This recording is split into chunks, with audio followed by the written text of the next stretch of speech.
논어를 읽으면 인생이 달라진다고요? 그럼 공자부터 봅시다. 그는 정치에서 철저히 실패했어요. 무려 14년을 떠돌았습니다. 때로는 굶주렸고 때로는 모욕도 당했죠. 제자들마저 선생님 이제 그만두시죠 라고 말했을 정도였으니까요. 그런데 2500년이 지난 지금까지도 왜 사람들은 여전히 그의 말에 귀를 기울일까요? 더 기묘한 건 공자가 평생 가장 경계했던 게 바로 말만 번지르르한 사람이었다는 점입니다. 군자는 말에 서툴고 행동에는 민첩해야 한다고 했던 사람이죠. 그런데 오늘날 우리는 정작 그 말만 달달 외우고 있습니다. 혹시 우리가 논어를 완전히 거꾸로 읽고 있는 건 아닐까요? 그럼 논어는 어떻게 읽어야 할까요? 열쇠는 바로 공자의 실패에 있습니다. 그 실패를 깊이 들여다봐야 비로소 진짜 논어가 보이기 시작하죠. 그리고 바로 그 지점에서 우리는 하나의 사실과 마주하게 됩니다. 공자의 실패는 사실 진짜 실패가 아니었다는 것을요. 그는 혼자서 전혀 다른 게임을 하고 있었던 겁니다. 생각해보세요. 당대 모든 정치인이 어떻게 하면 왕의 마음을 얻을까를 고심할 때 공자는 전혀 다른 질문을 하고 있었죠. 권력자가 아닌 개인으로부터 세상을 바꿀 방법은 없을까? 당시에는 허황된 이야기로 들렸겠지만 2500년이 흐른 지금은 어떤가요? 수많은 권력자들이 역사 속으로 사라졌지만 공자의 사상은 여전히 살아 숨쉬고 있습니다. 그의 이름은 이제 단순한 인물을 넘어 하나의 철학이 되었죠. 공자는 기존의 권력 게임을 거부했습니다. 대신 인류 역사에 손꼽힐 만큼 독창적인 게임을 창조해냈죠. 군주를 바꾸는 대신 사람을 바꾸는 게임을요. 개별적인 존재가 아닌 보편적인 인간의 힘을 싣는 순간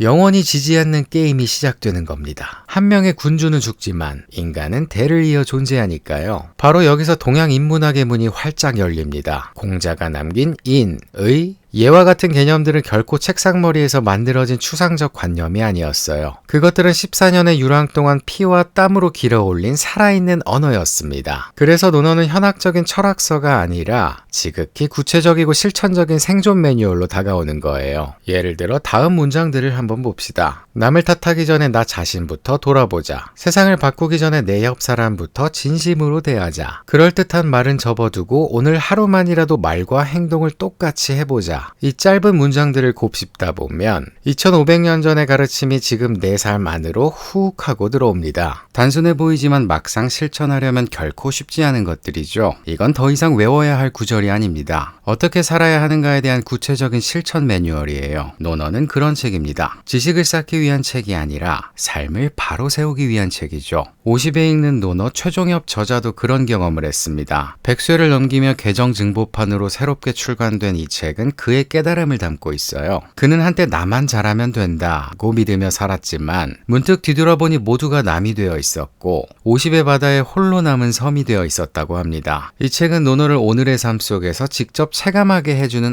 안내서입니다. 물론 50대 이후의 인생을 중심으로 이야기를 풀어가지만 사실은 나이에 상관없이 누구나 겪는 고민, 즉 삶의 의미, 지혜, 균형, 내공, 용기 등을 논어와 연결해 성찰할 수 있게 돕죠. 이 책이 전하는 통찰이 깊은 이유는 그 안에 인용된 공자의 말이 단지 멋진 문장이 아니라 한 인간의 삶에서 길어올린 실천의 언어이기 때문입니다. 그래서 진짜 논어를 읽는다는 건 그 말이 태어난 시대와 사람까지 함께 들여다보는 일일 거예요. 공자가 어떤 절망 속에서 이 언어들을 길어올렸고 어떤 실패 끝에 이런 문장을 남겼는지를 모른다면 논어는 다시 입으로만 외우는 고전으로 돌아가고 말 테니까요. 그런 의미에서 이제 그 낡은 문장들이 처음 태어난 시대 속으로 들어가 보겠습니다. 공자가 살았던 2500년 전, 아니 그보다 훨씬 더 오래된 문명 실험의 현장으로 말이죠.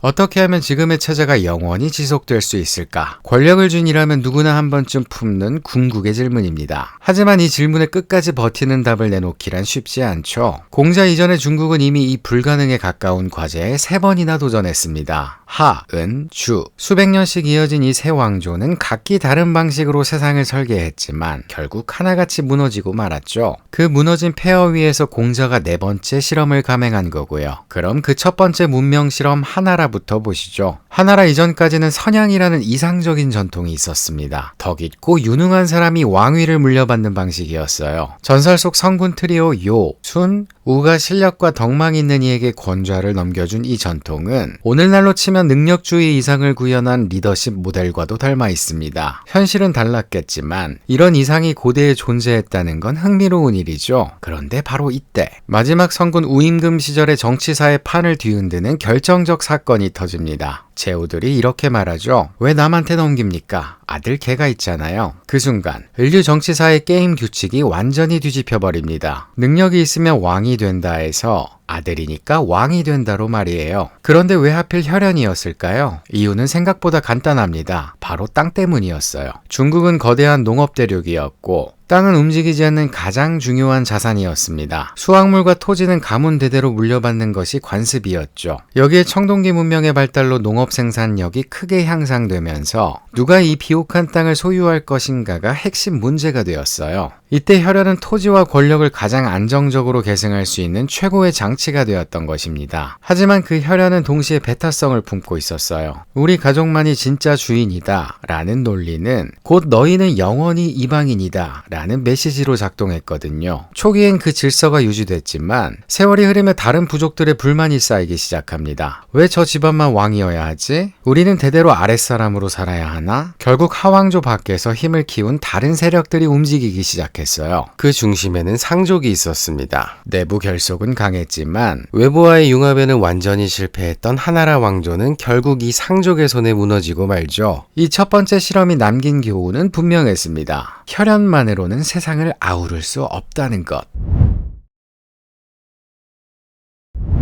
하나라를 무너뜨린 은나라에게는 새로운 고민이 생겼습니다. 하나라가 혈연 중심의 폐쇄적 질서로 무너졌다면 자신들도 같은 위험에 처할 수 있다는 것이었죠. 은나라 역시 상족을 중심으로 한 느슨한 부족 연합체였거든요. 우리도 하나라처럼 망할 수 있다. 이제 그들은 질문을 던져야 했습니다. 어떻게 해야 이 불안정한 연합을 더 단단하게 묶을 수 있을지 혈연보다 더 강력하고 보편적인 정당성이 필요했어요. 은나라가 꺼내든 카드는 파격적이었습니다. 바로 신이었어요. 은나라 왕은 더 이상 단순 통치자가 아니었습니다. 이제 그는 상제와 소통하는 최고 제사장이 되었죠. 나라의 모든 중대사를 신에게 물어봤습니다. 상상해보세요. 전쟁을 할까 말까 거부가 대답해줘 하면서 거북 등딱지를 불로 지지는 모습을요. 그렇게 나타난 균열을 해석해서 신의 뜻을 읽었습니다. 이것이 바로 우리가 아는 갑골문의 시작이에요. 현재까지 발견된 갑골문만 15만 개가 넘는데 대부분이 오늘 비가 올까? 이번 전쟁에서 이길까? 같은 전복 기록들입니다. 왜 우리가 왕이냐고? 신이 시켜서 하는 거야. 이보다 강력한 명분이 있을까요? 혈연은 다른 가문과 비교당할 수 있지만 신의 뜻은 왕실이 독점한 절대 명분이었습니다. 누구도 감히 상제의 결정에 직접 따져 묻지 못했죠. 그런데 그 강력한 명분 뒤엔 끔찍한 이면이 숨어 있었습니다. 신의 권위를 유지하려면 끊임없이 제사를 지내야 했고 그 제사에는 산 사람의 희생이 동원되기도 했어요. 은나라 유적에서는 실제로 제사용으로 희생된 수많은 사람들의 유골이 대량으로 발견됐습니다. 신과 통하는 나라를 만들었지만 그 대가는 매번 사람의 피였던 셈이죠. 그런데 이 잔혹한 의식 뒤엔 더 현실적인 이유도 있었습니다. 은나라는 읍단위의 느슨한 부족 연합체였고 중앙의 장악력은 제한적이었어요. 그래서 신이 노하신다는 명분 아래 강력한 본보기를 만들어야 했던 겁니다. 그 표적이 된 것이 당시 은나라 체제에 포섭되지 않은 서쪽의 강족이었죠. 이들은 독자적인 문화를 지닌 강력한 부족이었어요. 갑골문에 따르면 은나라는 이 강족 포로들을 한 번에 수백 명, 많게는 1000명씩 제물로 바쳤습니다. 하지만 이는 단순한 종교의식이 아니었어요. 치밀하게 계산된 정치적 메시지였습니다. 체제 밖 부족에게는 복종하지 않으면 이렇게 된다는 냉혹한 경고를 체제한 제후들에게는 반항하면 너희도 마찬가지다 라는 무언의 위협을 던진 것이었죠. 신의 이름을 빌린 피해 제단 위에서 은나라는 느슨한 연합체를 공포로 결속시키고 있었던 셈입니다. 하지만 이 공포 정치는 결국 스스로를 갉아먹기 시작했습니다. 끊임없는 전쟁과 학살로 인력은 고갈됐고 이제는 바칠 포로조차 부족해졌어요. 게다가 서쪽의 강족을 비롯한 주변 민족들과의 갈등은 더욱 격화됐고 체제 내부의 제후국들조차 언젠가 우리 차례가 올지도 모른다는 불안에 시달리기 시작했죠. 그리고 마침내 최악의 상황이 벌어졌습니다. 체제 내부에 있던 주나라가 서방의 여러 부족들과 연합을 형성한 것이죠. 이미 내부적으로 상당히 약화된 은나라는 그렇게 모기아의 결전에서 무너져 버렸습니다. 신의 가호를 받는다던 왕조가 아이러니하게도 신에게 버림받은 듯 사라진 거예요. 두 번째 실험도 결국 실패로 끝났습니다. 신조차 영원한 권력을 보장해주진 못했던 거죠.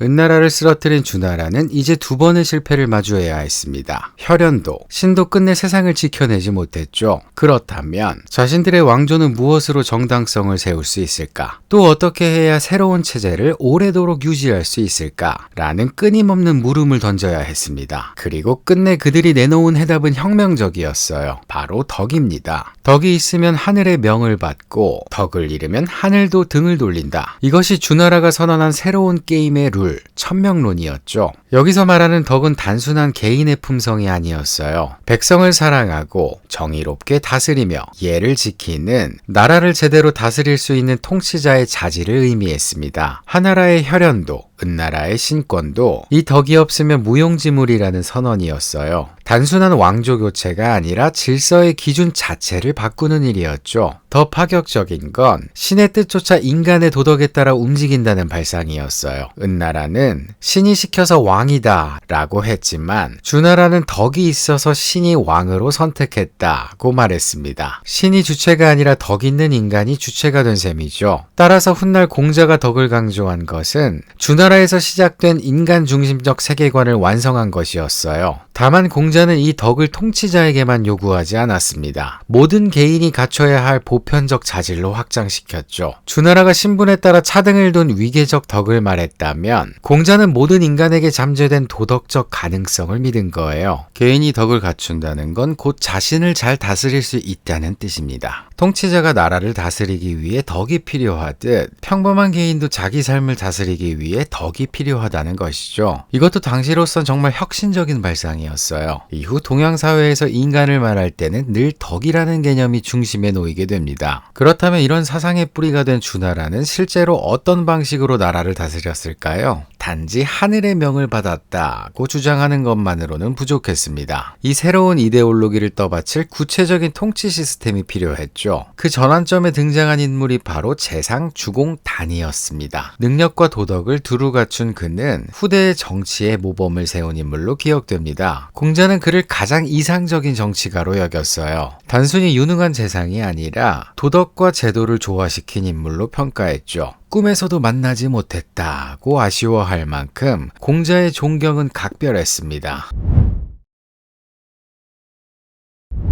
주공단은 먼저 종법제를 정비했습니다. 조상부터 후손까지 혈연이라는 끈으로 모든 세대를 하나로 엮은 체계였죠. 단순히 가족끼리 챙기자는 수준을 넘어 귀족사회 전체를 하나의 질서 아래 묶는 구조였습니다. 큰 집인 종가는 제사를 주관했고 작은 집인 지종은 그에 대한 서열을 자연스럽게 받아들였어요. 여기에 주나라는 정당성의 논리를 덧붙입니다. 하늘은 덕 있는 자에게 천명을 내린다. 그리고 그 천명은 덕이 유지되는 한 혈통을 따라간다. 천명은 보이지 않지만 그 천명을 받은 혈통은 눈에 보이죠. 동맥경화가 생기지 않는 한 덕이 혈통을 따라 흐르는 셈입니다. 그리고 이 종법제의 질서를 공간에 옮겨놓은 것이 바로 봉건제였어요. 관념 속 혈연 구조를 구체적 땅 위에 펼쳐낸 거죠. 왕은 대종, 제후는 왕에 대한 소종이지만 각 지역에서는 또 다른 종주가 되었습니다. 그 아래 경, 대부, 사까지 이어지는 다층적 위계가 형성됐고요. 왕의 형제는 제후로, 제후의 자식은 지역 관료로 나가면서 혈통과 서열이 권위의 근거가 되었죠. 봉건제의 묘미는 바로 여기에 있었습니다. 중앙 집권 없이도 질서가 유지됐다는 점이죠. 은나라처럼 공포로 결속시킨 느슨한 연합이 아니라 혈연과 서열이라는 자연스러운 끈으로 전국을 엮어냈으니까요. 형제니까 믿는다는 감정적 신뢰와 서열이 있으니 따른다는 구조적 안정이 맞물려 돌아갔습니다. 왕이 칼로 위협하지 않아도 시스템 자체가 질서를 만들어냈던 거예요. 이 제도에서 주목할 점은 질서를 인위적으로 창조한 것이 아니라 기존의 자연스러운 관계들을 체계화했다는 것입니다. 혈연이라는 건 원래 있던 것이고 조상에 대한 제사도 자연스러운 일이며 형이 동생보다 앞서는 하는 것도 당연한 이치죠. 그런데 주공단은 이러한 당연한 것들을 정교하게 조합해서 마치 하늘이 정해준 질서인 것처럼 보이게 만들었어요. 주공단이 고안해낸 것은 본질적으로 폭력 없는 지배였습니다. 무력에 의존하지 않고도 사람들이 자발적으로 복종하는 체계를 구축한 것이죠. 왕실의 조상은 모든 권위의 근원이 되었고 그 혈통에 연결되어 있다는 사실 자체가 지배의 정당성을 보장했습니다. 종법이라는 관념적 질서를 봉건이라는 현실적 구조로 구현하고 제사라는 의례를 통해 그 권위를 지속적으로 강화하는 시스템이었어요. 이 체계는 주로 지배층 내부에서 기능했습니다. 왕족에서 사족에 이르는 귀족 계층 안에서 조상 숭배와 종법적 서열이 정치적 위계를 당연한 것으로 받아들이게 만들었죠. 반면 일반 민중은 시족 중심의 자율적 공동체를 이루며 살았을 뿐 왕실의 종법 체계와는 별개였습니다. 종법 질서가 사회 전체로 확산되는 것은 훨씬 뒤의 일로 특히 한나라 때 유교가 국가 이데올로기로 확립된 이유였습니다. 이런 맥락에서 보면 주공단의 정치적 창조물은 혁신적인 발명품이었어요. 위아래 관계와 좌우 관계가 동시에 작동하는 입체적 권력 구조였고 감정적 결속과 제도적 틀이 서로 강화하는 통치 체계였습니다. 혈연이라는 자연적 연대로 묶으면서도 덕치라는 윤리적 명분으로 그 권위를 정당화했죠. 이렇게 정밀하게 설계된 모델이 결국 동아시아 유교 문명 전체의 기본 구조가 되었으니 한 사상가의 아이디어가 문명 전체의 운명을 결정한 셈입니다.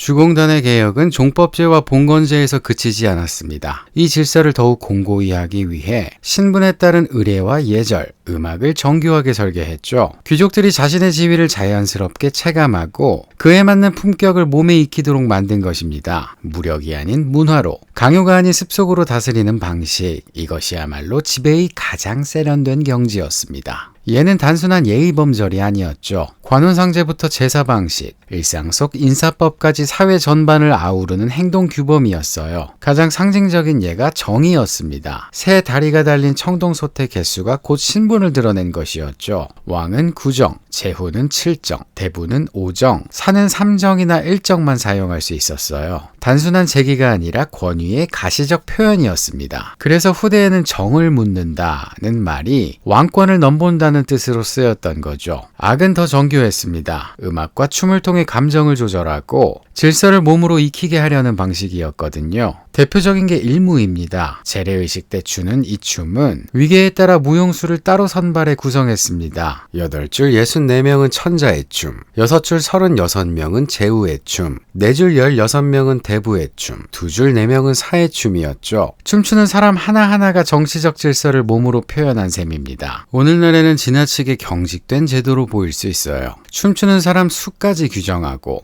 솥 개수로 신분을 구분한다니 말이죠. 하지만 이는 당대로서는 혁명적 전환이었습니다. 주공단 이전까지는 순장제도가 여전히 존재했거든요. 왕이 죽으면 시종과 신하들까지 함께 매장되는 일이 실제로 벌어졌습니다. 예약제도가 정착되면서 이런 참혹한 관습들이 점차 상징적 의식으로 바뀌어갔어요. 얘는 단순한 격식이 아니었습니다. 인간이 만든 것이지만 천의를 구현하기 위한 과정이었죠. 제사를 통해 신명과 교감하려면 마음이 흔들리거나 행동이 어긋나서는 안 되었어요. 깨끗하게 정화된 정신 상태가 필요했고 그 맑은 마음을 유지하도록 이끄는 과정이 바로 예였습니다. 따라서 예는 덕을 기르는 행위 절차이자 동시에 충동적 행위를 억제하는 장치였어요. 인간을 자연 상태에서 벗어나 문명화된 삶을 살게 하는 것이었죠. 특히 주목할 점은 예가 물리적 강제와는 전혀 다른 차원의 사회 통제 방식이었다는 것입니다. 초기 주나라 귀족들은 혈연으로 연결되어 있다는 공통의식을 가지고 있었기 때문에 예를 위반했을 때의 처벌은 정신적 차원에 머물렀어요. 수치심과 명예실추 정도였죠. 이런 가족적 결속이 바탕이 되어 외부인들 사이라면 무력 다툼으로 번질 일도 예의라는 틀 안에서 조정될 수 있었던 것입니다. 문명이란 본디 절제의 기술이에요. 순간적으로 치솟는 감정과 충동을 제도와 의례라는 형식 속에 가두고 인간적인 방식으로 승화시키는 장치죠. 오늘날에도 그 형태는 조금 달라졌을 뿐 우리는 여전히 예의와 매너라는 사회적 약속을 지키며 살아갑니다. 누군가는 형식이 뭐가 중요하냐고 반문할 수도 있겠죠. 하지만 바로 그 형식이 우리로 하여금 인간은 단순히 욕망에 따라 사는 존재가 아니다 있다 라는 자각을 하게 만들어줍니다. 문명이란 결국 그 자각 위에 서 있는 것이니까요. 특히 공자에게 예학은 단순한 절차나 형식이 아니었어요. 그는 예를 인간을 인간답게 만드는 교육의 출발점으로 여겼고 이 정신을 회복하는 것에서부터 세상을 다시 바로잡을 수 있다고 믿었습니다.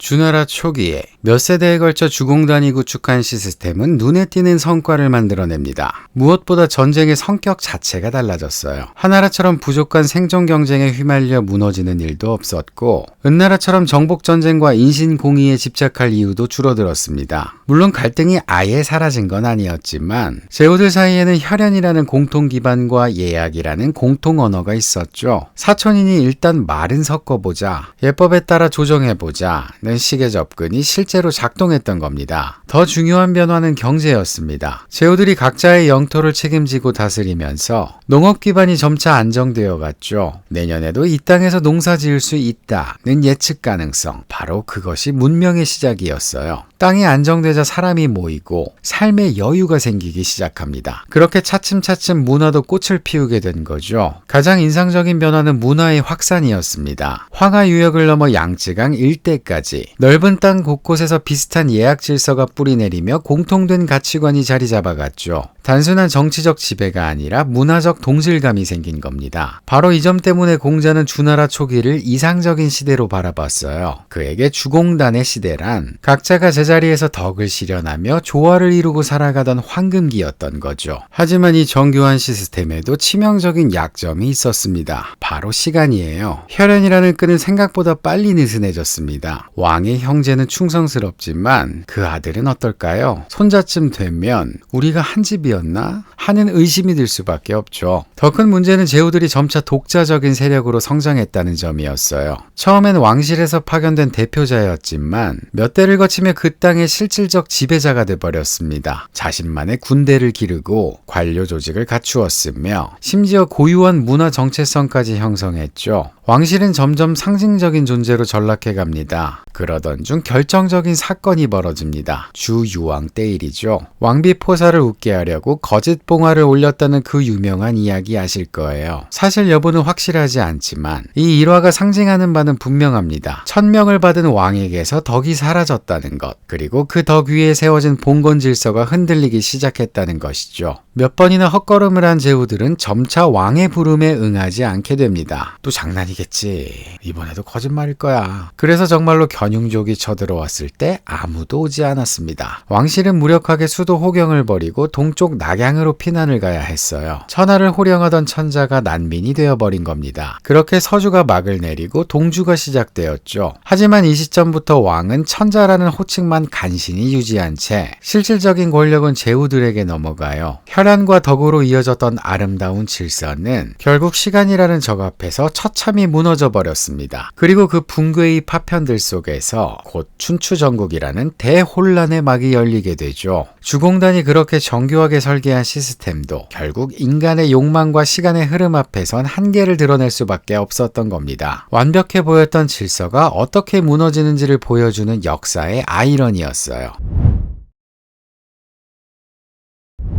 그렇게 춘추시대가 열렸습니다. 중국은 이전과는 다른 모습을 띠게 되었어요. 주왕실은 명목상 존재일 뿐 수십 개의 제후국들이 각자의 길을 걸으며 경쟁하는 시대가 됐죠. 그나마 초기에는 우리는 모두 주나라 사람이라는 의식이 남아있어서 어느 정도 예의는 지켰어요. 전쟁을 하더라도 형님 죄송합니다 하며 격식을 갖춰 싸웠죠. 하지만 시간이 흐를수록 그런 형식마저 점차 약해졌습니다. 명분보다는 실력이, 전통보다는 현실이 더 중요해지는 시대가 되었으니까요. 제후들은 더 이상 덕이 있어서 하늘의 명을 받았다고만 하지 않았습니다. 실력이 있으니까 다스린다는 논리가 점점 설득력을 얻어갔죠. 그런데 흥미롭게도 바로 이 혼란 속에서 새로운 사유가 싹트기 시작했습니다. 기존 질서가 폭력적으로 흔들리고 전통적 가치가 도전받는 시대였지만 그 안에서 오히려 사람들은 근본적인 질문을 던지기 시작한 거예요. 이렇게 살아도 되는 걸까? 인간답게 산다는 건 도대체 무엇일까? 춘추시대 말기에 이르면 이런 의문들이 더욱 절실해졌습니다. 주나라 건국 이래 계속된 덕 있는 자가 천명을 받는다는 가르침은 여전히 명분으로 남아 있었지만 현실은 꼭 그렇게 그렇지만은 않았거든요. 그래서 사람들은 근본적인 회의에 빠졌습니다. 정말로 하늘이 덕 있는 자에게 천명을 내리는 게 맞나? 그렇다면 지금 이 상황은 무엇인가? 덕과 힘, 어느 것이 진짜 중요한 건가? 바로 이런 시대적 위기 속에서 새로운 사상가들이 등장했습니다. 제자백가죠. 그리고 그 제자백가 1세대에 공자가 있었던 거예요. 공자의 접근법은 독특했습니다. 사람들이 정말 덕이 존재하나? 라고 의심할 때 그는 거꾸로 이렇게 답했어요. 덕과 천명은 분명히 존재한다. 다만 우리가 그것을 제대로 실현하지 못하고 있을 뿐이다. 기존 체계를 포기하는 대신 그것을 제대로 살려내는 길을 찾으려 했던 거죠. 더 진지하게, 더 구체적으로 실천해보자는 적극적 복고주의자였습니다. 하지만 공자의 진짜 새로움은 다른 데 있었습니다. 그는 권력을 잡지 못해도, 높은 자리에 오르지 못해도 개인 스스로가 덕을 실천하면 그것만으로 세상에 의미 있는 변화를 일으킬 수 있다고 믿었어요. 하나라, 은나라, 주나라가 모두 위에서 아래로 세상을 바꾸려 했다면 공자는 아래에서 위로 시작하려 한 겁니다. 개인이 덕이라는 내적 힘을 갖추고 마음의 근본을 바로잡으면 그 영향이 자연스럽게 퍼져나간다고 본 거죠. 그리고 그 덕은 타고나는 것이 아니라 학습과 수양을 통해 기를 수 있다고 여겼습니다. 물론 공자는 사회의 질서 구조 자체를 부정하지는 않았죠. 군자와 소인을 구분했고 위계를 인정했어요. 하지만 그가 제시한 가능성은 충분히 새로웠습니다. 덕이 혈통이나 신분이 아니라 개인의 노력으로 기워질 수 있다고 본 것이니까요. 물론 현실적으로는 교육을 받을 수 있는 계층이 제한적이었어요. 당시 공자의 제자들도 대부분 귀족 자제나 사계층 출신이었죠. 완전한 평등이 실현된 건 아니었습니다. 그럼에도 이 선언은 중요한 의미를 가졌죠. 혈통이 아니라 노력과 수양으로 사람의 가치가 결정될 수 있다는 생각 자체가 당시로서는 상당히 급진적인 발상이었거든요. 그렇게 공자는 자신만의 실험을 시작했습니다. 권력도 군대도 재산도 없이 오직 가르침 하나로 사람을 변화시키고 나아가 세상에 영향을 주겠다는 실험이었죠. 지금도 논어가 읽히고 있다는 사실을 보면 이 실험이 2500년이 지난 지금까지도 계속되고 있는 것 같습니다. 이제 그가 구체적으로 어떤 교육을 통해 어떤 수양으로 덕을 기르자고 했는지 살펴볼 텐데요. 그 전에 공자라는 한 인간의 이야기를 먼저 해보죠.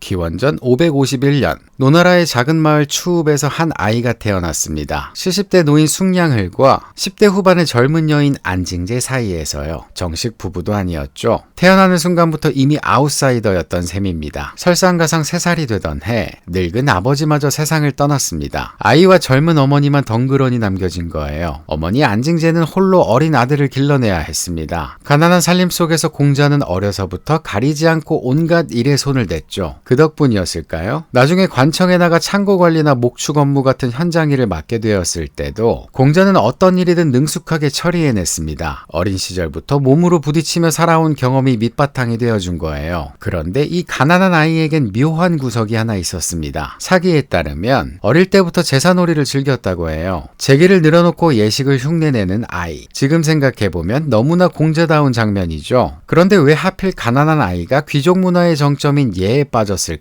답은 노나라에 있었습니다. 이곳은 주공단에게 분봉된 나라였으며 주례와 예학의 성지였죠. 아버지 없이 변두리를 떠도는 소년에게 노나라의 질서정연한 예법은 손에 닿지 않는 별과 같았을 겁니다. 몸은 밖에 있었지만 마음은 늘 그 중심을 꿈꿨던 거예요. 그렇게 예를 동경하며 자란 공자는 15세 인생을 건 선언을 합니다. 나는 학문의 뜻을 두었다. 무엇이 그를 움직였는지는 알 수 없지만 이날부터 공자의 본격적인 공부가 시작됐죠. 교육기관 없었습니다. 돈, 백 그런 것도 없었어요. 오직 독학, 피땀으로 일궈낸 공부였습니다. 그렇게 피땀 흘려 공부한 세월이 쌓여 30이 되자 공자는 마침내 섰다고 선언합니다. 드디어 삶의 기반이 잡힌 거죠. 회계 담당 위리, 목축관리, 사직 같은 실무직을 거치며 먹고 사는 문제를 해결했고 학문적으로도 서서히 인정을 받기 시작했습니다. 토대가 단단해지자 그는 더 큰 세상이 보고 싶어졌어요. 그래서 33세에 주나라로 유학을 떠나게 되죠. 주나라는 이미 껍데기만 남은 작은 도시 국가였지만 문화의 원류는 여전히 살아 있었습니다. 사마천은 이때 공자가 노자를 만났다고 기록했죠. 하지만 공자가 얻은 가장 큰 깨달음은 따로 있었습니다. 주왕실로는 더 이상 주례를 되살릴 수 없다. 완전히 새로운 방법이 필요하다는 것이었어요. 주나라 유학을 마치고 돌아온 공자는 이미 노나라 최고의 지식인이 되어 있었습니다. 명성이 퍼지자 사방에서 배우겠다는 사람들이 몰려들었어요. 그래서 공자는 과감한 결정을 내립니다. 아닙니다. 아예 학교를 연 거죠. 학교에서는 시와 역사, 주역 같은 전통 학문을 가르쳤는데 수업료는 고기 한 덩이가 전부였어요. 어렵게 독학했던 자신을 떠올렸기 때문일까요? 배우고자 하는 마음만 있다면 누구든 받아들였습니다. 그렇게 제자들이 점점 모였고 결국 그 수가 3,000명에 이르렀다고 전해지죠. 한편 공자가 제자들을 가르치는데 몰두하던 시기, 당시 노나라 정치는 속된 말로 완전 개판이었어요. 왕은 이름뿐이었고 정권은 삼환, 즉 개손씨, 숙손씨, 맹손씨 세 가문이 쥐락펴락하고 있었습니다. 공자가 35이 되던 해엔 노왕이 아예 삼환에게 밀려 제나라로 망명하는 초유의 사태까지 벌어졌죠. 왕이 나라를 버리고 달아나는 시대, 그게 공자가 마주한 현실이었습니다. 그리고 시간이 흘러 공자가 40을 넘어섭니다. 40엔 미혹하지 않았다. 공자는 그렇게 말했지만 그도 인간이었습니다. 흔들릴 수밖에 없는 상황은 언제나 예고 없이 찾아오죠. 노나라의 하극상에 꼬리를 물며 혼란이 극심해졌을 때 삼환중 개손씨의 가신이었던 공산불류라는 인물이 비읍을 점거하고 공자에게 합류를 제안한 겁니다. 삼환을 견제할 수 있는 기회이자 작은 도시일지라도 자신의 이상을 펼칠 수 있는 무대가 눈앞에 주어진 거예요. 공자의 마음은 흔들렸습니다. 하지만 그때 곁에 있던 제자 자로가 강하게 반대했죠. 스승님, 그들은 정당한 세력이 아닙니다. 그 길은 반역입니다. 그는 결국 제안을 거절합니다. 이 장면에서 불혹의 진짜 의미가 드러나죠. 불혹이란 아예 흔들리지 않는 경지가 아니었던 거예요. 인간이라면 누구나 흔들릴 수밖에 없습니다. 권력의 유혹, 성공의 단맛, 빠른 길에 대한 욕망, 이런 것들 앞에서 마음이 동하지 않을 사람이 어디 있겠어요. 다만 흔들려도 무너지지 않고 끝내 자신의 중심으로 되돌아오는 것, 그것이 바로 공자가 말한 불혹이었죠. 그는 그렇게 흔들림 끝에 중심을 지켜낸 40의 시간을 통과하고 있었습니다.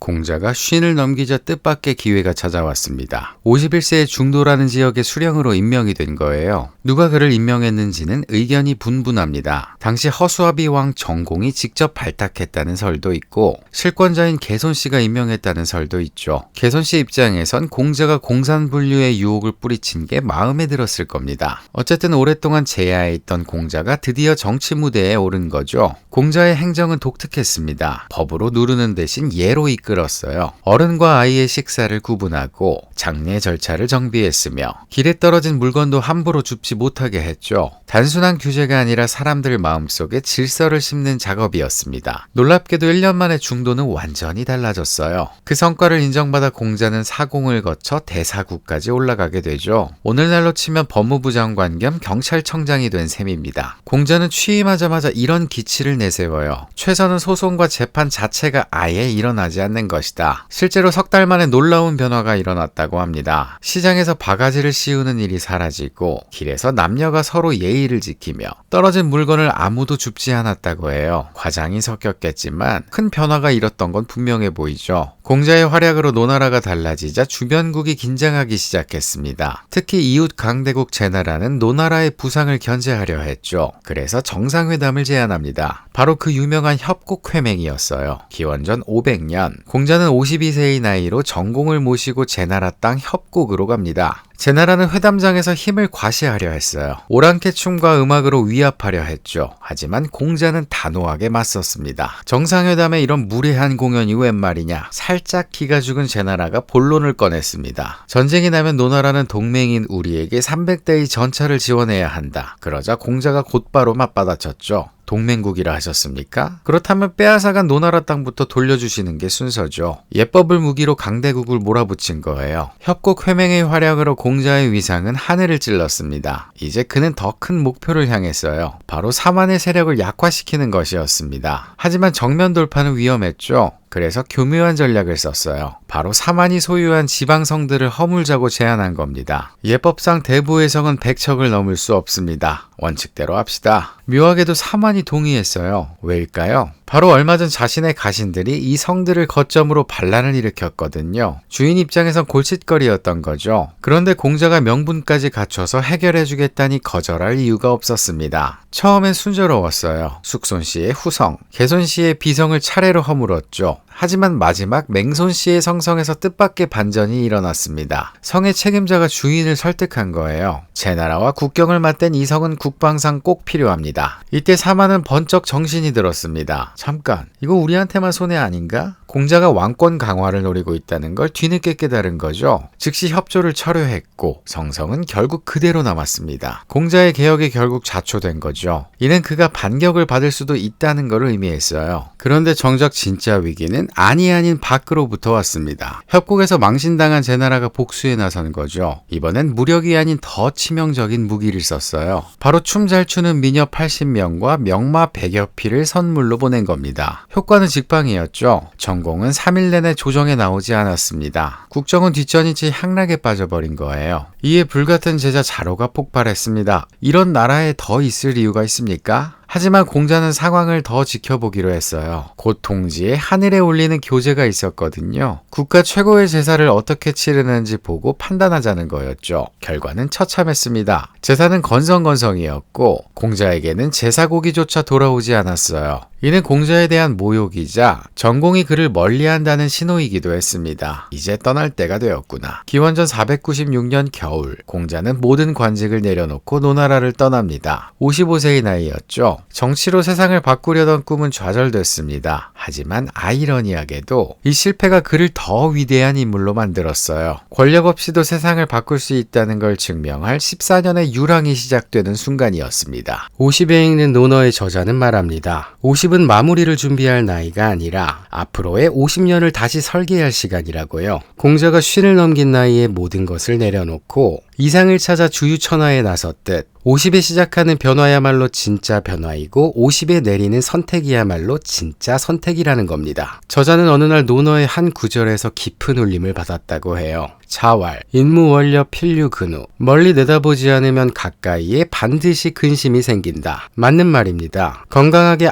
90까지 산다면 50과 60은 인생 후반전의 시작일 뿐이에요. 지금까지 3, 40년을 일하며 살아왔다면 앞으로도 그만큼을 더 일하며 살아갈 수 있습니다. 그렇다면 진짜 중요한 건 지금부터겠죠? 책 속에는 이런 노 교수의 회고가 실려 있어요. 나는 60대 초반에 은퇴하며 존경과 박수를 받았지만 90세가 되어서야 후회의 눈물을 흘렸다. 지난 30년을 허무하게 흘려보냈기 때문이다. 그때 앞으로 30년을 더 살게 될 줄 알았다면 절대 그렇게 살진 않았을 것이다. 그래서 저자는 단언합니다. 50은 뒤를 돌아볼 시간이 아니라 다시 한번 앞으로 걸어나가야 할 시간입니다. 부족한 건 시간이 아니라 의지입니다. 눈치 볼 필요도 조건 따질 이유도 없습니다. 인생의 마지막 도전이 될지도 모를 이 시기에 더는 미루지 않아야 하니까요. 이 책은 그런 출발을 위한 실천적 안내서입니다. 논어의 구절과 공자의 삶을 바탕으로 퇴직 이후의 삶, 부모 부양과 자녀 독립, 관계 속에서 나를 지키는 문제까지 50 이후에 마주할 현실을 구체적으로 다루고 있죠. 특히 이번 개정 증보판에서는 기존 논어 50수에 더해 50의 고민을 담은 10수를 추가해 내용이 더욱 풍부해졌습니다. 관심 있으신 분들은 영상 설명란에 링크를 참고해주세요. 자, 그럼 이제 공자가 50 이후에 어떤 선택을 했고 어떤 길을 걸었는지 계속 이어서 살펴볼까요?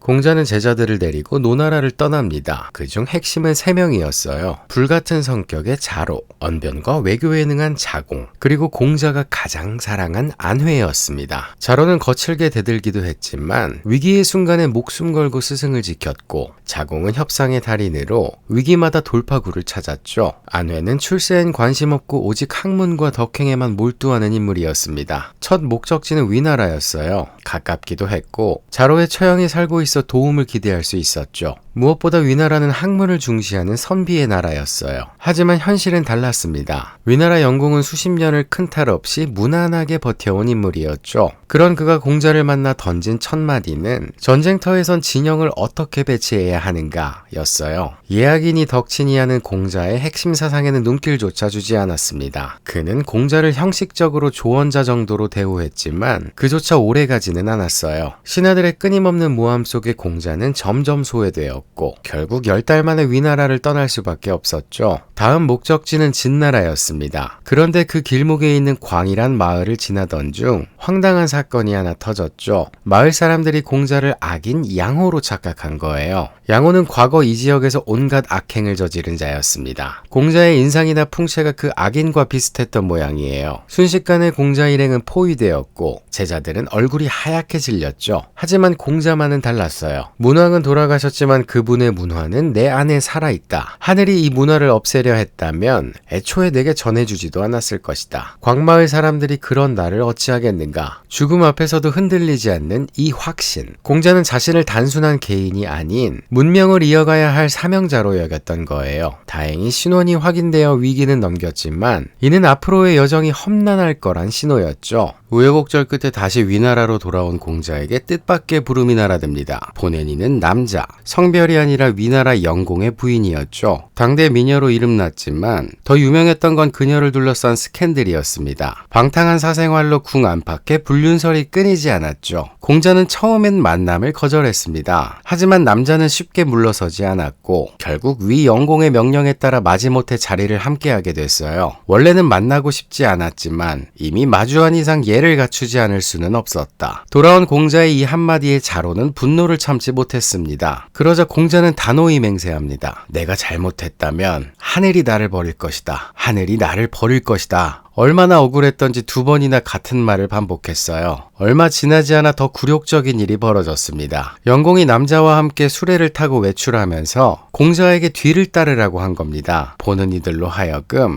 이 이름난 공자도 결국 남자에게 고개를 숙였다는 인상을 주려는 의도처럼 보였죠. 이런 모욕적인 대우에 넌더리가 난 공자는 다시 위나라를 떠나 송나라로 향했습니다. 이곳은 공자에겐 특별한 곳이었어요. 그의 조상이 은나라 유민으로 이곳에 정착했거든요. 어찌 보면 고향 방문이었죠. 하지만 송나라에서 공자는 목숨을 위협받는 일을 겪습니다. 그 배후에는 군권을 장악하고 있던 실력자 사마 환퇴가 있었어요. 공자는 권력자 앞에서도 늘 정론을 말했고 탐욕과 위선을 향한 비판을 숨기지 않았죠. 그의 존재 자체가 기득권자들에겐 불편한 거울이었을 겁니다. 그런 공자가 송나라에게 머문다는 것 자체가 환퇴에겐 정치적 위협으로 비쳤던 거예요. 결국 환퇴는 공자를 제거하기로 합니다. 실제로 암살 시도가 있었고 공자와 제자들은 뿔뿔이 흩어져 도망쳐야 했죠. 하늘이 내게 덕을 주셨으니 환퇴가 나를 어찌하겠는가. 위기 속에서도 공자의 신념은 변하지 않았지만 현실은 비참했습니다. 후줄근한 옷차림으로 간신히 도망쳐 정나라에 도착했고 제자들과 헤어져 홀로 성문 밖을 서성여야 했거든요. 이 모습을 본 한 정나라 사람이 스승과 떨어져 있던 자공에게 말했습니다. 동문에 어떤 사람이 있는데 이마는 요임금 같고 목은 고요 같은데 꼭 상갓집 개 같더군. 추후 이 말을 전해들은 공자는 껄껄 웃었습니다. 외모야 그렇다 치고 상갓집 개라. 거 맞는 말이네. 정말 맞아. 상갓집 개. 주인 잃고 갈 곳 없이 서성이는 개를 가리키는 것입니다. 천하는 넓지만 자신을 받아줄 곳은 없고 사람은 많지만 자신의 뜻을 알아주는 이는 없는 처지. 공자는 그 비유가 자신의 현실과 정확히 맞아떨어진다고 느꼈을 거예요.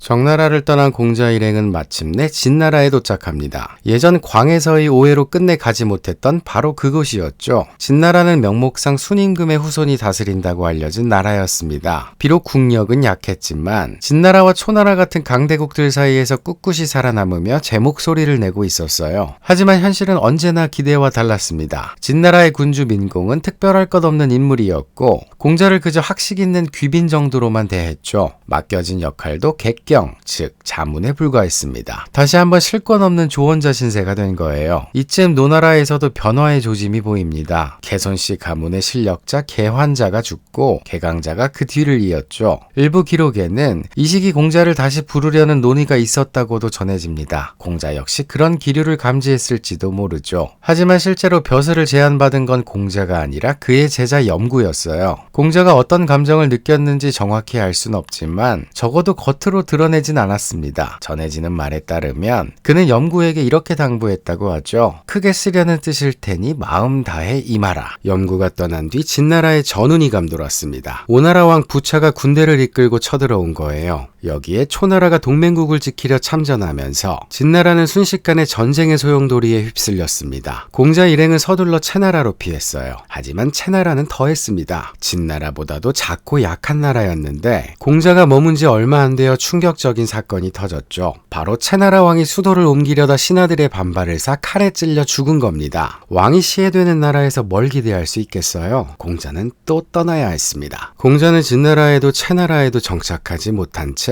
그 사이 어딘가를 계속 떠돌았습니다. 그리고 바로 이때 공자 인생 최대의 시련이 찾아왔어요. 진채지액. 진나라와 채나라에서 겪은 재앙이었죠. 사건의 발단은 초나라 소왕의 초청이었습니다. 소왕은 아버지가 오자서의 복수로 시신까지 능욕당했던 치욕을 딛고 나라를 재건한 명군이었어요. 공자도 일찍이 그를 높이 평가했죠. 초소왕은 대의를 통달한 사람이다. 이런 명군이 공자를 부른다니 드디어 강대국에서 능력을 펼칠 기회가 온 겁니다. 하지만 이 소식을 들은 진나라와 채나라 대부들이 발칵 뒤집혔어요. 공자가 초나라에 가면 우리는 끝이다. 왜 그렇게 겁을 냈을까요? 공자는 몇 년간 이 지역에 머물며 두 나라의 속사정을 훤히 꿰고 있었거든요. 부패한 관리들, 비리와 악정, 대부들의 온갖 추태를 다 알고 있었죠. 이 상황에서 공자가 강대국 초나라의 조언자가 된다면, 그가 아는 정보를 소왕에게 전하면, 초나라가 이를 빌미로 압박하거나 간섭한다면 이는 진나라와 채나라 대부들에게 생존이 걸린 문제였습니다. 공자를 절대 초나라로 보낼 수 없는 일이었죠. 그렇게 공자 일행은 초나라로 향하던 중 무장한 병사들에게 포위를 당했어요. 이번엔 광해사처럼 단순한 오해가 아니었습니다. 처음부터 공자를 막으려는 계획적인 봉쇄 작전이었죠. 그들의 전략은 간단했습니다. 굶겨 죽이거나 최소한 초나라에 갈 수 없을 정도로 약하게 만드는 것이었어요. 포위 후 며칠이 지나자 상황은 최악으로 치달았습니다. 지니고 있던 양식이 다 떨어졌는데도 포위가 풀릴 기미가 안 보였거든요. 제자들의 얼굴에 죽음의 그림자가 드리우기 시작했죠. 그런데 이 와중에 공자가 놀라운 모습을 보였습니다. 60대 중반의 노인이 굶주림에 시달리면서도 여전히 책을 읽고 검은고를 타며 제자들을 가르쳤던 거예요. 마치 평소와 다름없다는 듯이. 참다 못한 자로가 폭발했습니다. 스승님, 군자도 이렇게 곤궁할 때가 있습니까? 우리가 뭘 잘못했기에 이런 꼴을 당하는 겁니까? 라는 원망 섞인 질문이었죠. 공자는 담담히 답했어요. 군자는 곤궁해도 흔들리지 않지만 소인은 곤궁하면 무너진다. 이 한마디에 깊은 뜻이 담겨 있었습니다. 지금 이 극한의 상황이야말로 진짜 군자와 가짜 군자를 가르는 시험대라는 거죠. 배부르고 편할 때만 군자인 척하는 건 누구나 할 수 있지만 죽음 앞에서도 신념을 지키는 게 진짜 군자라는 뜻이었어요. 그 와중에도 상황은 점점 심각해졌지만 다행히 자공이 포위망을 뚫고 초나라의 구원을 요청했고 초나라 군대가 도착하자 진채연합군은 황급히 물러났습니다. 마침내 굶주림의 지옥이 끝난 거예요. 하지만 이미 모두가 극도로 쇠약해져 있었습니다. 일부 제자들은 제대로 걷지도 못할 정도였어요. 이 사건은 공자에게 깊은 상처를 남겼습니다. 자신의 이상과 현실 사이의 거리가 이토록 멀고 험난하다는 걸 온몸으로 체험했으니까요.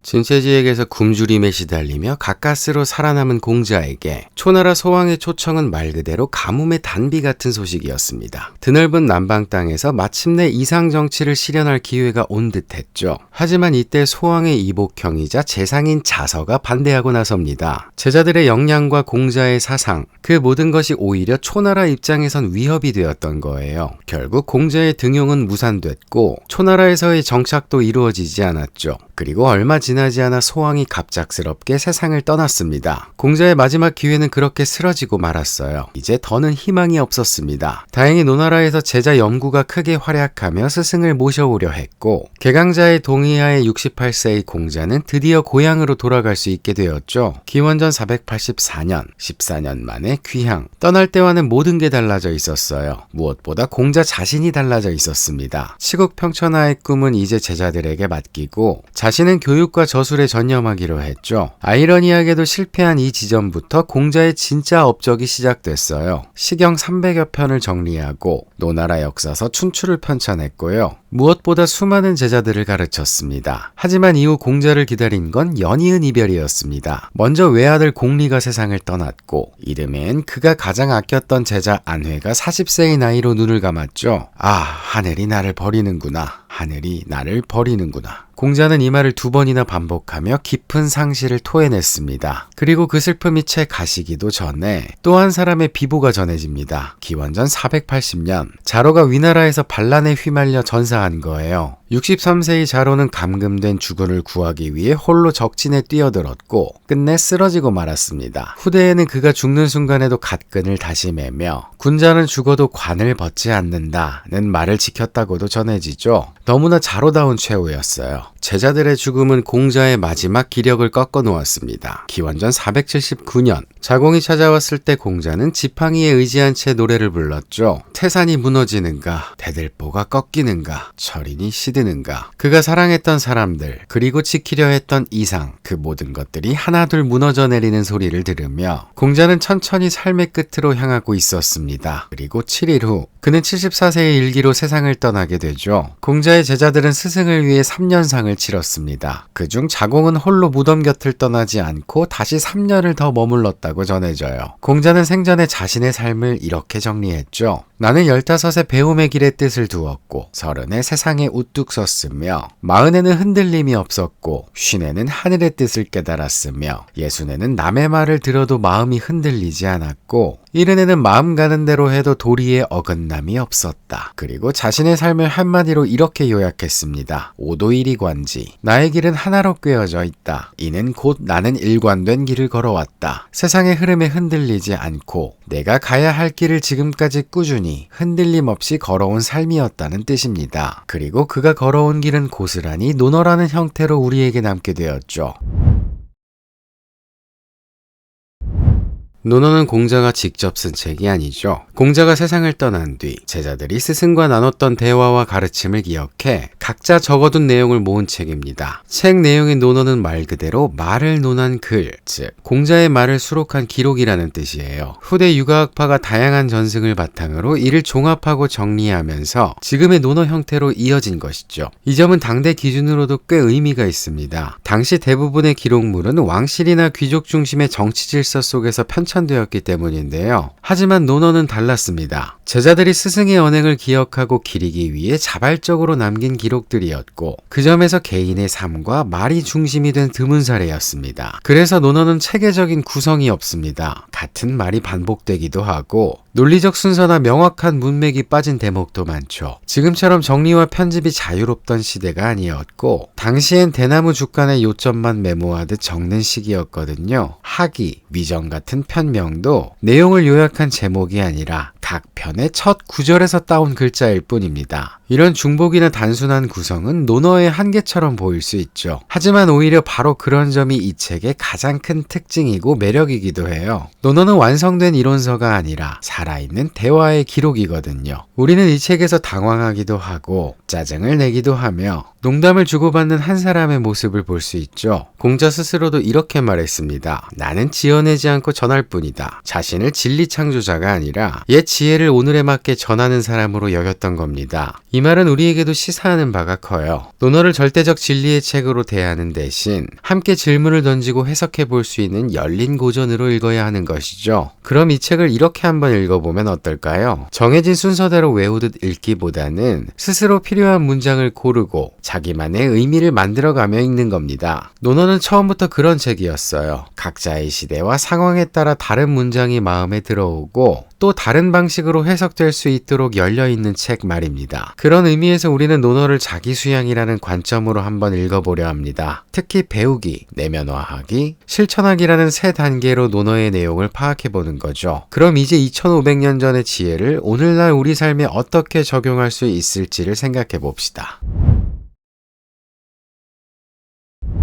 기원전 536년 노나라의 한 가난한 집 마당 15세 소년이 혼잣말을 했습니다. 나는 학문의 뜻을 두겠다. 사람들은 비웃었겠죠. 쟤 또 무슨 헛소리를. 당시 기준으로 보면 정말 미친 소리였습니다. 먹고 살기도 힘든 세상에 공부를 한다니, 그것도 벼슬이 보장되지 않는 쌀 한 톨 나오지 않는 그런 공부를요. 아시다시피 그 소년의 이름은 공자였습니다. 우리는 지금 인류 역사상 가장 많이 배우는 시대에 살고 있습니다. 유튜브 알고리즘은 끊임없이 없이 이건 꼭 배워야 해 라고 속삭이고 온라인 강의는 출퇴근길을 학습 시간으로 바꿔놓았죠. 뉴스레터는 매일 아침 당신이 놓치면 안 될 인사이트를 배달해 줍니다. 어디를 가든 뭘 보든 우리는 배우고 또 배우고 있어요. 그런데 이상하지 않나요? 정보는 넘쳐나는데 왜 더 혼란스럽죠? 지식은 쌓이는데 왜 판단력은 흐려질까요? 무엇보다 이렇게 많이 배우는데 왜 내 삶은 별로 달라지지 않을까요? 혹시 대체 진짜 배움이란 뭘까? 나는 정말 배우고 있는 걸까? 같은 고민을 해본 적이 있다면 여러분은 이미 2500년 전 그 15세 소년의 질문과 만난 것입니다. 공자가 학문의 뜻을 두겠다고 말한 건 단순한 공부 선언이 아니었어요. 그건 아예 다른 종류의 인간이 되겠다는 선언이었죠. 춘추시대 사람들이 먹고 자고 일하고 생존하는 것만으로도 벅차던 그 시절에 공자는 배워서 스스로 성찰하고 수양하는 존재로 자신을 재정의한 겁니다. 쉽게 말하면 호학지사, 배우는 걸 좋아하는 사람으로 평생을 살겠다고 작정한 거예요. 이 혼란한 시대에 어떻게 살아야 인간답게 살 수 있을까? 공자가 던진 질문은 생산성과는 거리가 멀었습니다. 하지만 그는 이 쓸모없는 질문에 평생을 바쳤어요. 무려 생사가 오락가락하는 시대에 말이죠. 그럼 궁금하지 않을 수 없습니다. 도대체 뭐가 그리도 좋았던 걸까요? 출세도, 돈도, 안정도 보장되지 않는 그 공부에서 그는 어떤 기쁨을 찾았기에 자기 인생 전부를 걸었을까요? 사실 우리 대부분은 그처럼 살 수 없습니다. 아무래도 4대 성인으로 불리는 사람이잖아요. 그러나 만약 일말의 호기심이 있다면 진짜 배우는 걸 좋아하는 사람이 대체 어떤 방식으로 그걸 좋아했는지, 배우는 게 뭐가 그리 좋았는지 정도는 엿볼 수 있을 것 같아요. 그리고 그 비밀은 논어를 여는 첫 구절에 있죠. 배우고 때때로 그것을 익히면 또한 기쁘지 아니한가. 여기에서의 학이란 뭘까요? 공자가 말하는 학은 가방끈이 기냐 짧냐로 측정되는 학력이 아닙니다. 공자에게 학력이란 사람답게 살기 위한 공부, 삶을 단련하는 배움이었어요.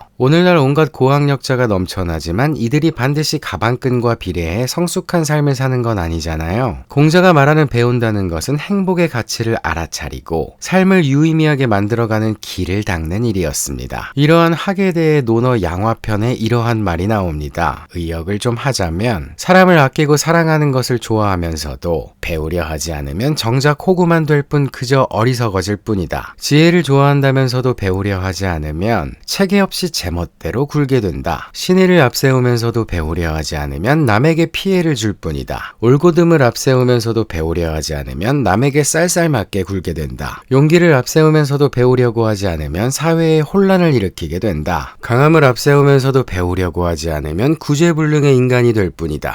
공자는 말합니다. 어떤 가치를 좋아하는 것만으로는 부족하다. 그 가치를 나의 삶 속에서 제대로 작동하게 만들려면 배움이 반드시 필요하다고요. 그러니 진짜 공부란 내가 소중하게 여기는 가치를 더 나답게, 더 깊이 있게, 더 조화롭게 실현할 수 있게 도와주는 일인 것이죠. 그리고 이 배움은 단발성 이벤트가 아닙니다. 한번 읽고 끝나는 지식, 암기 같은 게 아니죠. 논어의 첫 문장에 등장하는 시와 습이 바로 그걸 말해줍니다. 김원중 교수의 해석에 따르면 시는 때때로가 아니라 언제나라는 뜻입니다. 습도 마찬가지죠. 글자 자체에 날개를 가진 새가 날갯짓을 반복하는 모습이 담겨 있잖아요. 새가 하늘을 나는 건 단 한 번의 파닥임이 아니라 수없이 날개를 파닥이는 움직임 덕분입니다. 공자가 말한 배움도 마찬가지죠. 익숙해질 때까지, 삶에 스며들 때까지 반복하고 또 반복하는 것. 그게 바로 학이시습지의 정신이에요. 그리고 그렇게 평생에 걸쳐 배움과 익힘을 쌓아가다 보면 어느 순간 기쁨이 저절로 찾아오게 됩니다. 지식의 기쁨이 아니라 삶이 조금씩 나아지고 있다는 실감에서 오는 기쁨이죠. 그리고 다음 문장이 이어집니다. 벗이 먼 곳에서 찾아오면 이 또한 즐겁지 아니한가. 이는 배움의 뜻이 같은 사람들과 함께하게 되면 혼자만의 기쁨이 함께하는 즐거움으로 확장된다는 의미예요. 누군가와 함께 인간의 길, 즉 도에 관해 토론하고 새로운 관점을 나누는 즐거운 말입니다. 이어지는 마지막 문장은 조금 난감하게 느껴질 수 있습니다. 사람들이 나를 알아주지 않아도 노여워하지 않는다면 또한 군자답지 않은가. 말이 쉽죠. 14년을 떠돌았던 공자니까 할 수 있었던 말 같기도 하고요. 실제로 공자는 평생 수많은 문턱에서 거절을 당했습니다. 그 누구도 그를 쓰려 하지 않았고 그의 이상은 늘 벽에 가로막혔죠. 하지만 그는 단 한 번도 그로 인해 자신의 공부를 멈추지 않았어요. 왜일까요? 공부는 남을 위한 게 아니라 자기를 위한 일이기 때문입니다. 다른 사람이 알아주지 않아도 나를 부끄럽지 않게 만들기 위해 공부하는 것. 그게 공자가 말한 진짜 학의 목적이죠. 그래서 배우고 익히는 것은 그 자체가 목적입니다. 외부의 평가나 보상이 아니라 내 삶이 단단해지고 있다는 실감. 거기서 오는 희열과 만족 말이에요. 옹야편에서 공자는 제자 안회를 그런 공부의 기쁨을 제대로 아는 인물로 평가합니다. 어질구나 안회여 한 그릇 밥, 한 바가지 물로 누추한 골목에 살면서도 보통 사람이라면 그 삶을 견디지 못했을 텐데 너는 그 기쁨을 바꾸려 하지 않는구나. 이건 단순한 청빈 찬양이 아닙니다. 자기가 옳다고 여기는 삶을 끝까지 흔들림 없이 살아낸 사람에 대한 공자의 존경이죠.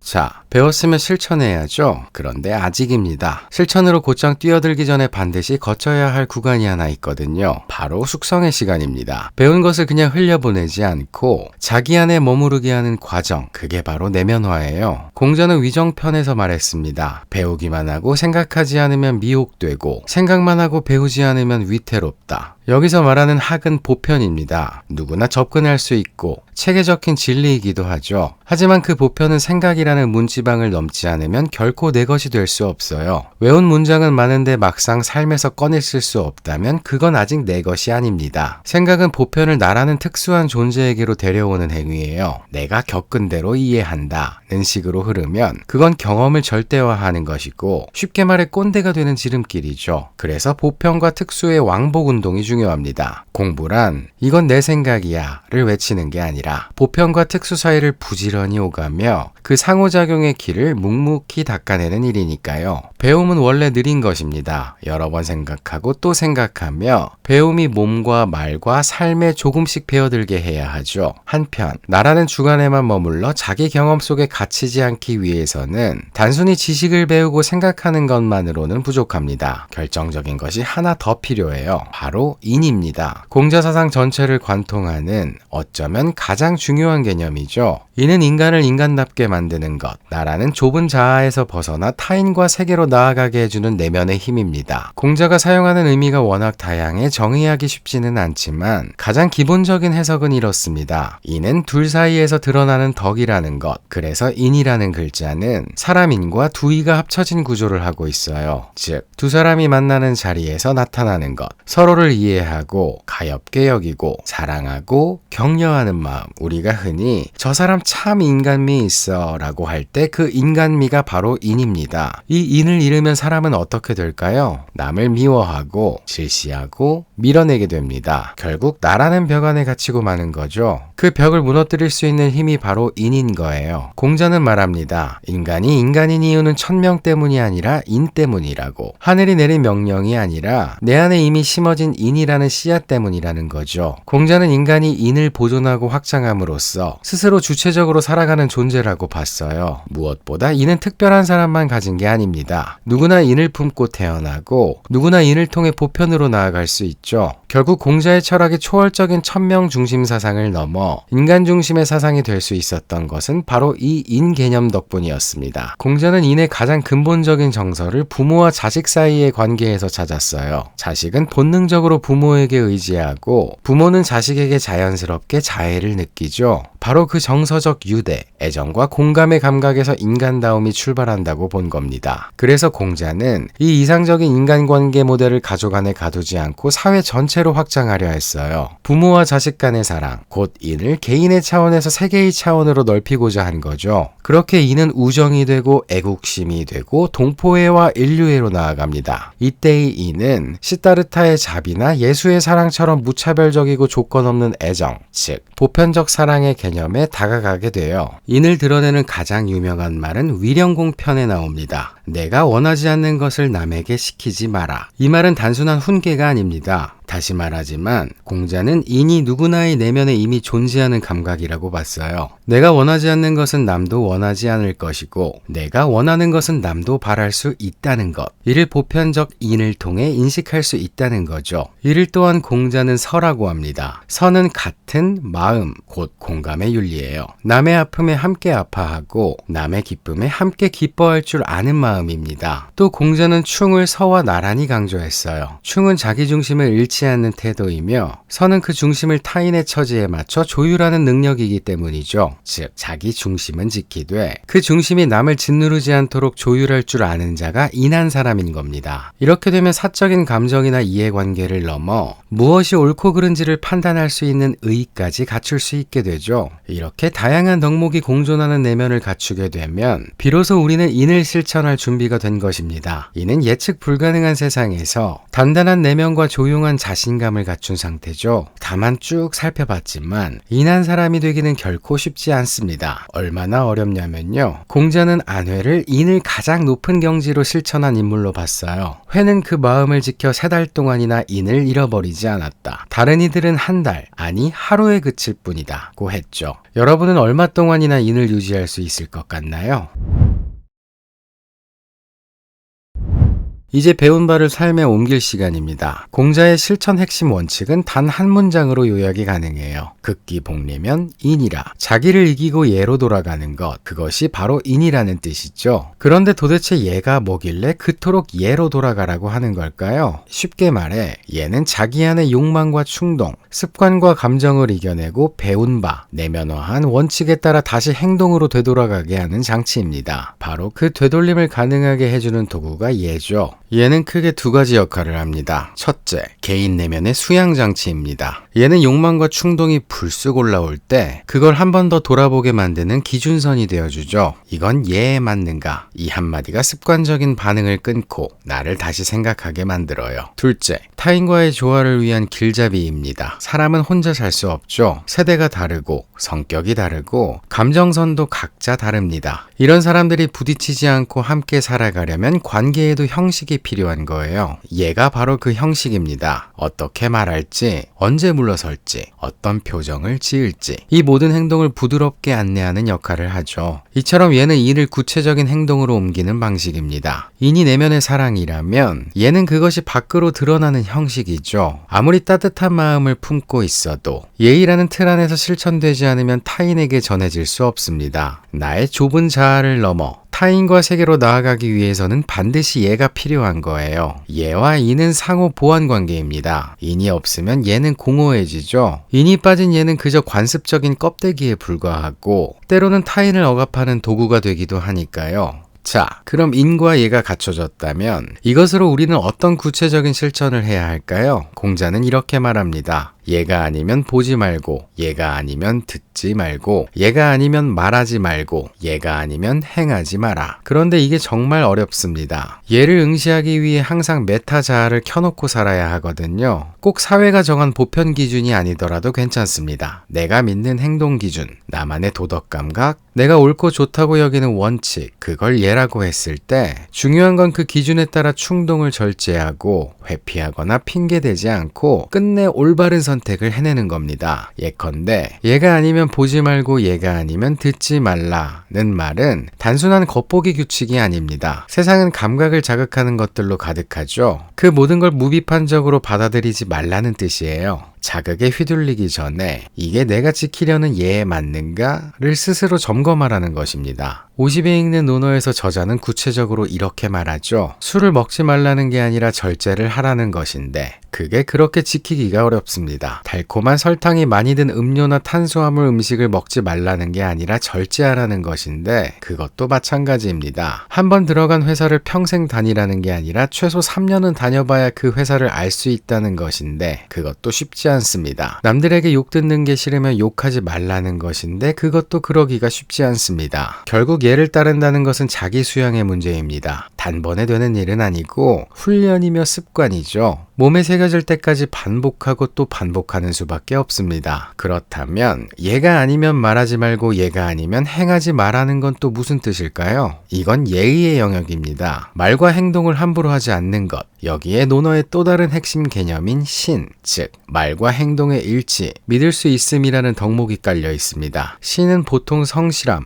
혹은 신뢰성으로 번역되죠. 글자의 구성에서도 알 수 있듯 사람과 말이 합쳐진 글자예요. 즉, 말한 사람이 믿을 수 있어야 한다는 뜻입니다. 이 개념은 원래 신 앞에서 맹세하는 말, 곧 입으로 한 말에 목숨을 거는 행위에서 출발했다는 이야기가 있죠. 그만큼 말에는 반드시 책임이 따른다는 것입니다. 신은 타인과의 관계 이전에 내가 나 자신과 맺는 약속이에요. 내가 한 말을 내가 지키지 않는다면 먼저 나와의 신뢰가 무너지는 것이죠. 그런 사람이 타인과의 관계에서 믿음을 줄 수 있을 리가 없습니다. 결국 신은 말의 무게를 견뎌내는 힘, 그리고 그 말에 자신의 삶을 일치시키는 태도에서 비롯돼요. 이 신뢰를 지키기 위해선 결국 말을 아껴야 합니다. 공자는 제자 사마오에게 이렇게 말했어요. 이내 사람은 그 말에 조심스럽다. 여기서 이는 본래 말을 삼간다, 신중하게 말한다는 뜻이지만 동시에 말을 더듬는다는 의미로도 읽을 수 있습니다. 차라리 말이 어눌더라도 실천이 따르는 것이 낫다. 그렇지 않은 말은 아예 하지 않는 게 옳다는 뜻이죠. 하지만 실천은 말만 줄인다고 되는 일이 아닙니다. 공자는 실천의 또 다른 핵심으로 관계 속의 중심을 강조했어요. 예를 따라 남들과 조화를 이루되 자신의 원칙과 중심을 잃지 않는 것, 남들과 비슷해질 수는 있어도 똑같아져선 안 된다는 거죠. 이를 공자는 화이부동이라 했습니다. 겉으로는 부드럽고 조화를 이루지만 속으로는 분명한 기준과 판단을 지닌 사람, 그것이 진짜 군자의 태도인 거예요. 군자는 두루 포용하되 무리에 휩쓸리지 않고 소위는 편을 가르되 널리 포용하지 않는다. 진짜 아름다운 음악은 모두가 하나의 음을 내는 것이 아닌 다채로운 음들이 어우러질 때 비로소 완성됩니다. 사람도 마찬가지예요. 각자의 다름을 잃지 않으면서 함께 어울려 하나의 조화를 만드는 것. 그게 공자가 말한 화이부동의 정신입니다. 억지로 같아지려 하지 말고 다름 속에서 어울릴 줄 알아야 한다는 것이죠. 이러한 관점에서 공자는 예라고 해서 무조건 따르지 않았습니다. 내용과 정신이 흐트러지지 않는다면 시대의 변화에 맞춰 조정할 수도 있다고 본 거죠. 그는 말합니다. 삼배모자를 쓰는 게 전통 예지만 요즘 사람들은 실로 짠 걸 씁니다. 더 검소하니 나도 그것을 따르겠습니다. 하지만 윗사람을 만날 때 요즘 사람들은 당 위에서 절을 하죠. 그건 교만해 보이니 나는 예전 방식대로 당 아래에서 절하겠습니다. 이처럼 얘는 절대적인 규범이 아닙니다. 외적인 형식에 무조건 따르라는 것이 아니라 그 안에 담긴 뜻을 스스로 판단하고 실천하라는 거예요. 결국 실천의 마지막 관건은 분별력입니다. 공자는 이렇게 말했습니다. 어느 한쪽에 치우치거나 모자라지 않고 일정하여 변함이 없는 경지는 지극하구나. 요즘 사람들이 이 가치를 잊고 외면한 지가 오래되었구나. 논어에서 중용의 가치가 소개된 부분입니다. 지나치지 않고 모자라지도 않은 딱 알맞은 정도. 그것이 바로 중용이죠. 중이라는 글자는 갑골문에서 깃대를 뜻한다고 합니다. 깃대에 매달린 깃발은 바람에 따라 흔들려도 그 중심을 지탱하는 깃대는 단단히 서 있죠. 중용도 그렇습니다. 세상의 요동쳐도 나의 중심은 흔들리지 않는 것. 그것이 중용의 정신이에요. 이건 중간만 가라는 뜻이 아닙니다. 남들이 하면 무작정 따라가라는 것도 아니고 서로 다른 의견 사이에서 머뭇거리다 결국 이기는 쪽에 붙으라는 말도 아니죠. 중요한 건 자신의 중심을 단단히 붙잡되 변하는 상황에 따라 적절하게 대응하는 것. 이것이 바로 중용에서 말하는 시중입니다. 사람과 사람 사이의 관계는 늘 변합니다. 같은 말도 상황과 감정에 따라 다르게 받아들여지고 같은 행동도 때에 따라 전혀 다른 의미가 되죠. 중용은 그런 모든 맥락을 꿰뚫고 실천할 줄 아는 사람의 자세예요. 실천의 가장 높은 경지라고 할 수 있습니다. 자, 이제 마무리를 하죠. 2500년 전 한 사람이 세상을 바꿔보겠다고 길 위로 나섰습니다. 칼도 권력도 재산도 없이 오직 가르침 하나만을 들고서요. 세상은 그를 비웃었고 14년을 떠돌게 했으며 끝내 상갓집 개라고 조롱하기까지 했습니다. 하지만 역사는 전혀 다른 판결을 내렸죠. 그 시대의 많은 권력자들은 이름을 남기지 못했지만 공자의 이름은 하나의 철학이 되어 2500년을 건너 지금 이곳까지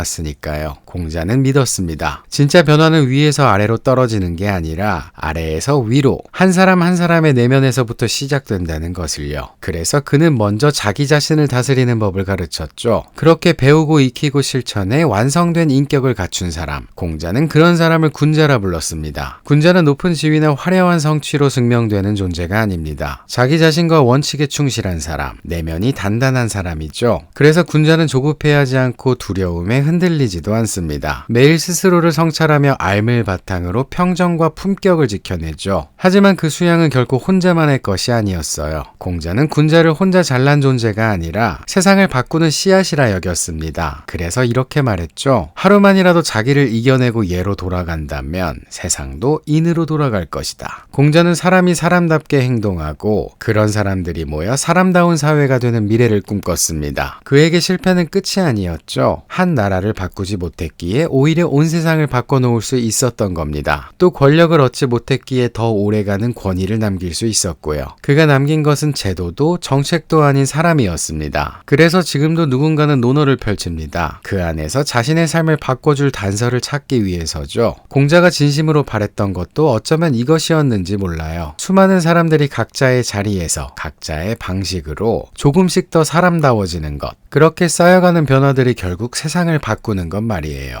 그럼 여기까지 하도록 하죠. 긴 시간 함께 해주셔서 고맙습니다.